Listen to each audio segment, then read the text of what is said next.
Hey everyone, it's Katie from Without a Crystal Ball. Okay, so whew, last week's episode or Sunday night's episode of 90 Day Fiance was crazy. I don't really know. I don't even know where to go with this. Like, let's just start from the Ash and Avery perspective because that's what this video is going to be about. So the week before, Ash and Avery, they go to this seminar, and Ash goes and does all of these things and says all of these things about women and how, men have square boxes in their brains and then they have a box of nothing. And it's basically like why men can go fishing forever, which turns out was a speech that he had ripped off from this pastor named Mark Gungor, who has a seminar about like how to get through marriage, and it's part of his mission, like his church, and it's a very outdated perspective on men and women in roles of men being unemotional, women being overly emotional, men needing and compartmentalizing everything, whereas women are interlinked and interconnected, which, and then, 1950s. Well, to say that his seminar went poorly is an understatement. And then the subsequent fallout was this past week on a 90 Day Fiance, where basically he and Avery come to heads and she's asking him questions, like really tough questions about what happened. And he will not answer them and instead is like calling her out and saying that she's heartless, that she went to Australia to hurt him, that she enjoys hurting people, that she doesn't have his back. And then he gets into a hissy fit and he packs up his bags and he gets really aggressive. And it's basically gaslighting 101, where when somebody has hurt feelings and when they are feeling sad, they twist the words around so that the person, Avery, is supposed to believe that her reality isn't real. And so her thoughts, her feelings, and her emotions aren't exactly what it is, and instead they are the picture in which he's painting them. So she is led to feel as though her reality isn't her reality, and she's imagining what just happened and that his reality is different. So it wasn't Avery being hurt by what he did and trying to help him. It was, I'm hurt, you hurt me, and it's your fault that I'm like this. That's classic behavior of someone that likes to gaslight. So fans were not having it, right? And he actually disconnected from his Facebook or his Instagram. Nobody's on the Facebook anymore, from his Instagram last week. And he said that he was taking a break. Well, we know with these 90 Day Fiance stars, they never take, or stars, I say that loosely, they don't ever take breaks for long. In fact, they rarely take any time off at all. And Stephanie did this about a week ago when things got heated with her and Erica. And now Ash does it, but he's back a week later to answer questions. And let me just say that, first off, his video back is terrible. He answers no questions and he offers no apologies for the way in which he treated Avery. And he is reflecting on the fact that maybe he's not sure what he's doing. Like, is he a coach? Is he not a coach? Newsflash, Ash, you're not a coach. Regurgitating Google quotes or quotes that you find on YouTube or videos that you find on YouTube and passing them off as your own, like doing the love languages or doing the stuff by this pastor, that's not coaching. You have no certifications that I can find. I don't even know if you have a graduate or college degree. You post no credentials and yet pass yourself off as an expert when you're not married, you've been divorced, and you're trying to coach people into having successful relationships. How do you coach someone to have successful relationships when you've never been successful in a relationship? Am I right? Okay. So here is where he comes back to Instagram with this like very somber video. Now he's moved into an apartment or into a flat close to the place where he and Avery got into a fight. And he's going to talk about how it was the hardest day of his life. Seriously, this is how dramatic this man is. I can think of the hardest day of my life, and it wasn't giving a seminar that I plagiarized. It was the day that my son was on life support. And it has been quite intense because I had to take a step back and just think to myself, what type of coach am I? And what am I really doing?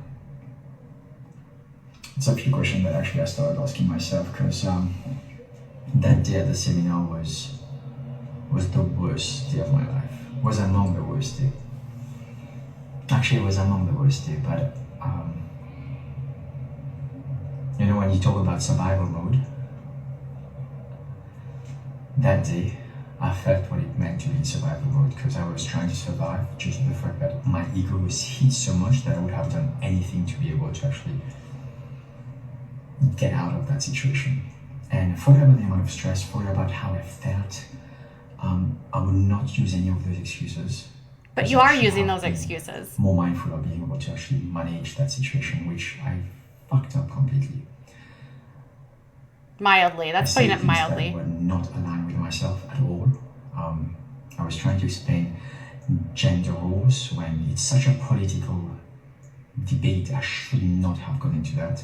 You're right. And I'm not an expert in that. So firstly, I'm not an expert. I shouldn't have jumped into something that I'm not an expert in. You think? Trying to explain gender role and sexual dysmorphism. That wasn't a part of this. That was not a part of the seminar. Whoa. And I explained that so badly. Sexual dysmorphism is biological, on the biological level. So I explained that so badly, and I took so much shit that day. And whatever I was saying was like, when I look back and now I think about it, I'm like, what the fuck did I talk about? DMing me about edits, forget about the edits. Forget about the edits. I just spoke a lot of shit, and I have to emotion, and I was just lost control. Nothing really actually can explain how bad I felt or how stupid I felt. So on the TV, what the fuck are you doing? Yeah, if I could go back, I would actually. But okay, it's a lot of talking and not a lot of saying, and that's a lot of cursing. If you are going to come back and you're some sort of professional coach, listen, I have a shirt that says "Good ma'am, bad mouth." But when I'm working, I bite my tongue for the most part, and I don't drop F-bombs and S-bombs when I'm trying to like talk to the public. That to me, I'm like, okay,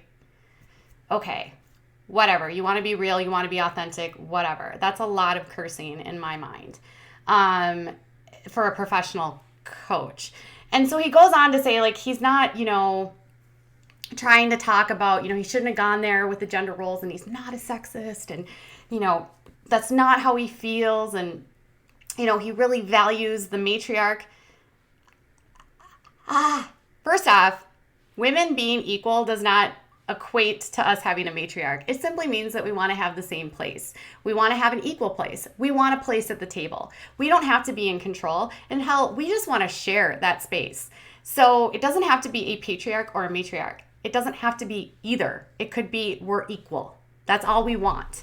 And so he still proves through his 9-minute drivel, which I'm not going to make you watch. You can go to his Instagram if you want to see the whole thing, of him basically trying to excuse his behavior and proving to everyone that he is still not a coach, doesn't know what he's talking about, and basically putting stuff together in a way and manufacturing it and sort of packaging it with a lot of big words so you believe that what he's talking about is real, so that he can be authentic, so he can be the new age coach.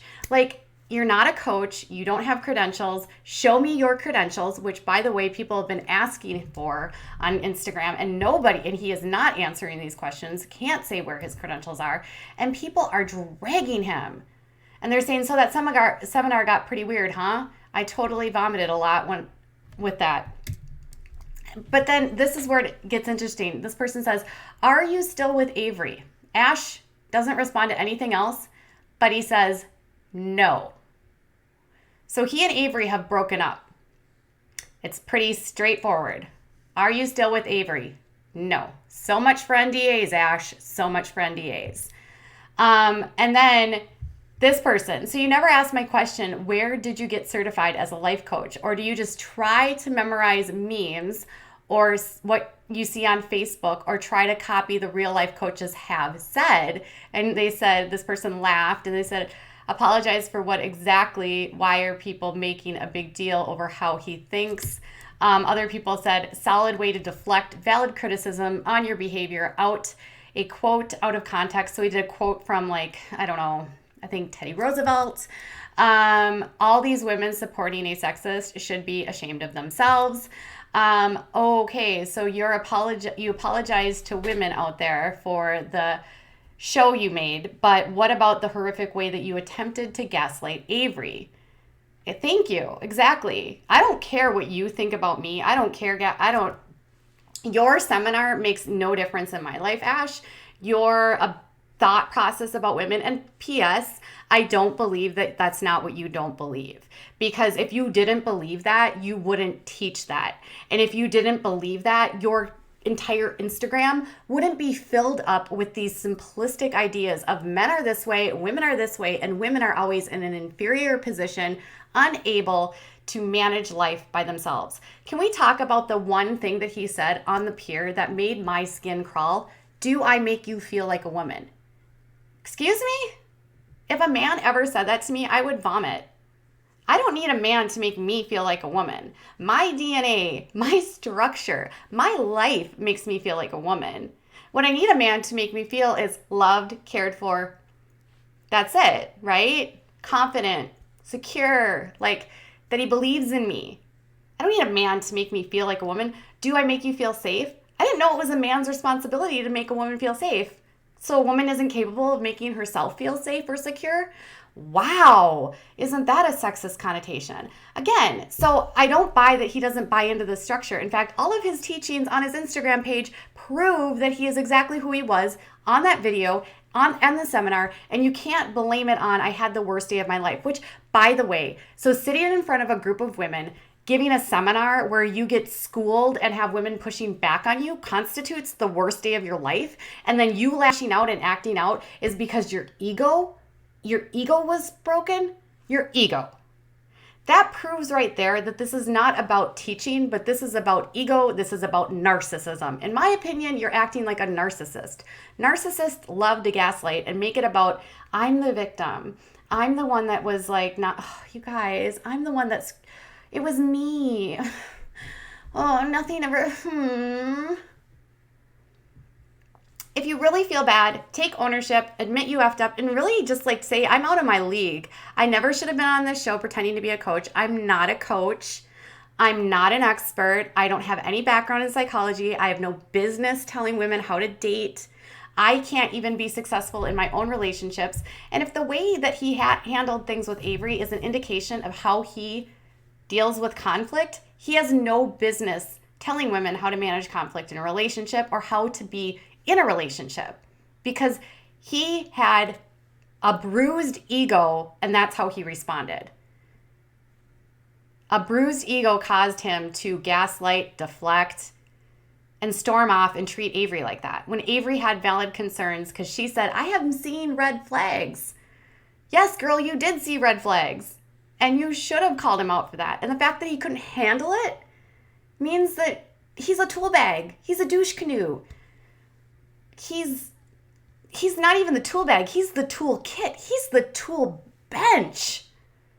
He's every tool. Everyone in the bucket. So Ash, nobody's buying it.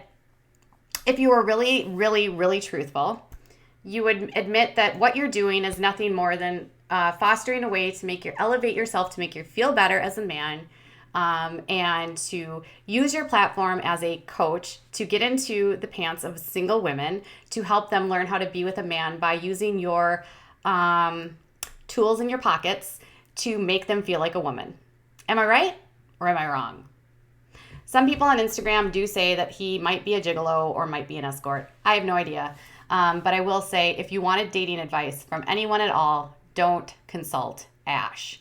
Okay, you guys, so tell me what you think. Is his sincere apology sincere, or is it just damage control? And what do you think about Avery and him not being together? Again, I'm not a fan of Avery. I don't really find her amusing or even interesting. I have heard too much negativity about the fact of her basically abandoning her oldest daughter. So can't say too much about Avery that I positively like, but I will say that she dodged a bullet with Ash if it's in fact true that they are not together. And hey, Ash, way to break your NDA and releasing the information before the tell-all even airs. All right, you guys, I'll be back later with more. Tell me what you think about Ash's apology below. Bye.